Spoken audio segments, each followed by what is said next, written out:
Hello, hello. This is Yuri with Moving Sales Professionals. We are here on our podcast. We have Jason Rosko with us today, joining us with Falcon Moving. How are you today, Jason? I'm great. How about you? Good, good, good, good. So let's talk about where you are, what you're doing, where are you seeing yourself? Okay, perfect. I am located in South Elgin, which is a suburb of Chicago, about 45 minutes to an hour, about northwest of Chicago, depending on the time of day and traffic. Um, and then, I'm sorry, what was the next question you asked? Well, let's start back to what we were starting with. So, what got Sure. you interested in the moving industry? How did you get started? That's a great question. So actually, throughout my life, when I was really young, I've just always been entrepreneurial. When I was a kid, the house that my parents and I lived in, it was actually on a golf course. And one of the first things I did is I would like find golf balls that people would just hit into the yard, or I would eventually start fishing them out of the pond, and I would sell them to the people that were golfing. So that's kind of one of the first things I did entrepreneurial. And when I got a little bit older, I realized I could cut people's lawns and make a lot more money doing that. And especially as a kid, I mean, 10 or 20 bucks is a lot of money for a kid. So I did that for a couple of years, and I eventually got a pickup truck. One winter, I was trying to figure out how to make money. I think it was a two-wheel drive truck, so I wasn't able to do snow plowing or anything like that. But somebody suggested to me that I could go to local furniture stores, offer to do furniture deliveries. And I think one of the first stores I went to was Big Lots, and I guess they actually don't have like a contract with a carrier like a lot of other furniture stores do. Um, but yeah, so I started doing furniture deliveries for them as well as a couple other furniture stores, and eventually had a couple people ask me to move their entire house. I think it was like customers from furniture stores or just a couple of people that knew I had like a little enclosed trailer with my pickup truck. So I eventually did a couple of moves, like move an entire house, realized it's a lot more money you can make doing that as opposed to delivering like a mattress or a couple couches. So then uh, quickly decided that doing just moves only was the best option as far as moving or delivery. So that's kind of So how I got into how young moving. were you when you started doing the thing with Big Lots? It's about 20 or 21. So here's one thing for you guys listening. So I talk a lot during these podcasts about the need for being creative and things of that nature. So here you go. That's exactly something, that type of thing that you should be looking at when you're trying to add additional things to your business, additional trucks on the road, additional work for your guys. Is you got to get creative and Yeah, grabbing something as simple as just stopping by a store. Just don't assume that they have something. Maybe they yeah, don't. And if you exactly. don't ask, you will never, ever know that. Yeah. So, okay.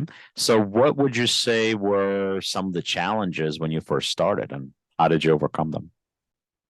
So when I very first started, I had like friends helping me, so they were a little unreliable. I didn't really have a full-time person. It was just myself and one other person when I very first started.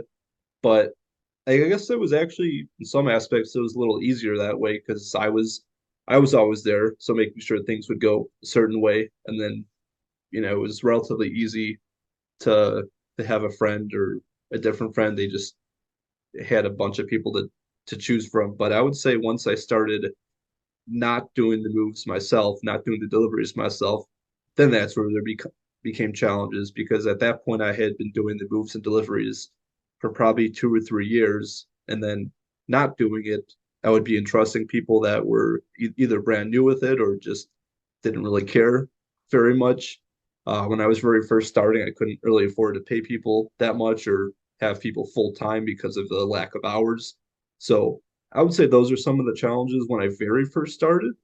But after that, I'm sure everybody watching and there's a variety of different problems and challenges in the moving industry, and I've experienced a lot of different challenges as well.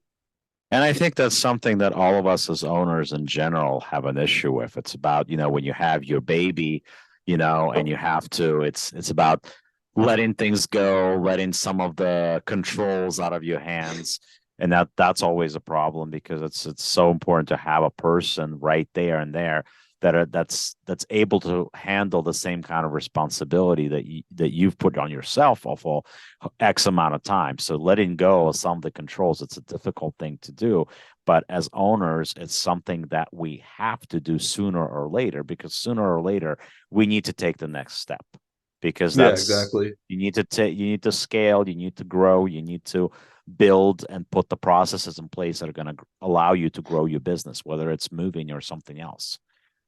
So yeah, I mean, that's something that we definitely have to work with. And I mean, you're looking at Jason here, who went through mowing a very very big lawn to a smaller lawn to moving. So, Yeah. as far as a golf course goes, did you ever mow a golf course too? Oh, no, no, I Oh, didn't do okay. that. I think they Because had when like you a mention, park I'm thinking, park wow, well, you district. had must have had a lot of practice. Yeah. Big field in front of you. You're like, oh, the golf Yeah. course was in my backyard. Yeah. I started mowing my parents' lawn when I was like 8 or 9 or 10 years old, and then after a couple of years, got better and did some neighbors' yards. Yeah, I hear you. It's kind of interesting now that I think back. So I moved to the States when I was 11 from Ukraine Okay. originally, right? And the first physical job that I actually did is that my neighbors next door, uh, they were moving. Ironically enough, it's Yeah. something that I'm just going back. They were moving, and I actually helped them out by helping them load the truck with their stuff. I mean, they gave me like $2-3, but Yeah. uh, that's how far moving goes at this point. I'm going to be 40 next month, March here, but uh, here we are going back to when I was 11 years old. So that actually wasn't started that long ago. Ironic. Yeah. But what would you say? So we talk about obviously with the current situation in terms of market that we're all dealing with the current market conditions. So how would you see so far your 2023 shaping up? What are you doing I differently? Yeah, I would say it's definitely going to be a challenge, but one thing we want to focus on is trying to figure out more avenues for marketing and kind of do a little more of what we already are doing. We send postcards in the mail, buy some leads online, but those leads aren't really that great. And then I don't do the pay per click on Google, but I do the Google guaranteed. So that works pretty well for me. So I'm probably going to start doing a little bit more of that. And then as far as the postcards, I might start adding a couple additional counties as well. So I have a larger reach for that bigger audience.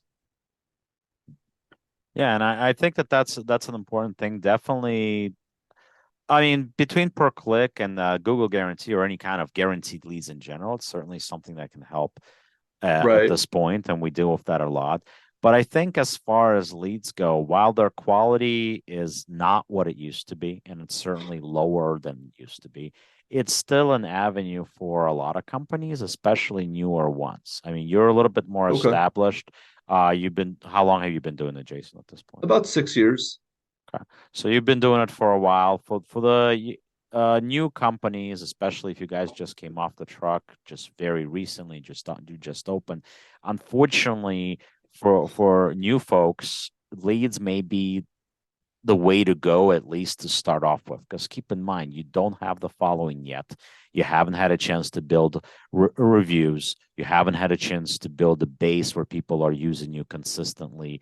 Let's say some people move a couple of times a year. Some people move every year because they're changing apartments and stuff like that. Maybe they're not quite to the point where they're buying a house. But so something like that, you don't have a choice but to do leads, at least in the beginning, until you build that review base online, right? So Right. for me, and with what we do here at Moving Sales Professionals, uh, a lot of, well, I mean, we have all sorts of clients. We have clients that came off the truck yesterday. We have clients that have been in business for 30 plus years. So we have variety of different people that we work with. But with new companies and with leads specifically, follow up it becomes extremely extremely important, and that's Yeah, something that we definitely. very much focus on. We certainly follow CMAT. So we're calling them, we're emailing, we're texting. This is important. If because it's very simple. If you don't call them, somebody else will.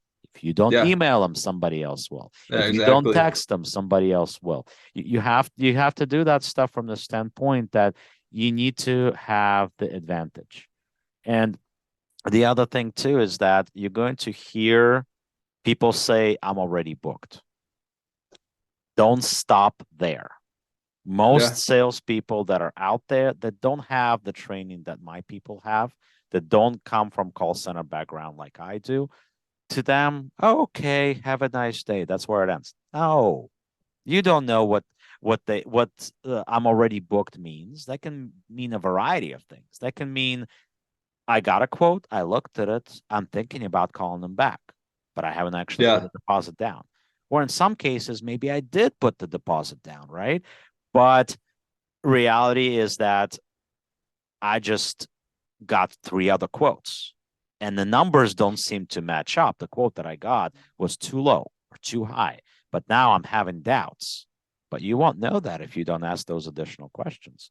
What I Yeah, always tell exactly. my salespeople, yeah, is that ultimately, you already in that particular situation, you already have a no. You have nothing, nowhere to go but up. And worst case scenario, you still have that no. Best case scenario, you may book a move. Yeah. And if you do this enough and you're going to get those answers often enough, you probably hear that a couple of times a week, sometimes a couple of times a day. So that could be a difference of 5, 10, who knows how many jobs each month. Turn that into a year. That's a lot of business that you're letting walk away. So we gotta fight. We gotta fight for what's out there. We gotta fight for our Yeah. place under the sun. Don't be, complacent. Don't be just letting things go like that. We're in the sales industry. Whether you're willing to admit it to yourself or not, Yeah, exactly. you're moving. You're trying to fill your trucks. You want your guys to work. You don't want your good workers to walk away. So you're putting them at work. You're giving them an opportunity to feed their families is going to be important.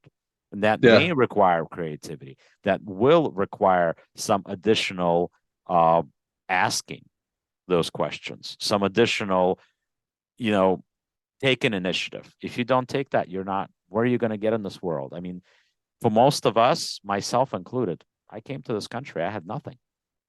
I had nothing. I started with nothing. So everything that I've had and that I have at this point, I had to work for my entire life. I had to pay my way through college.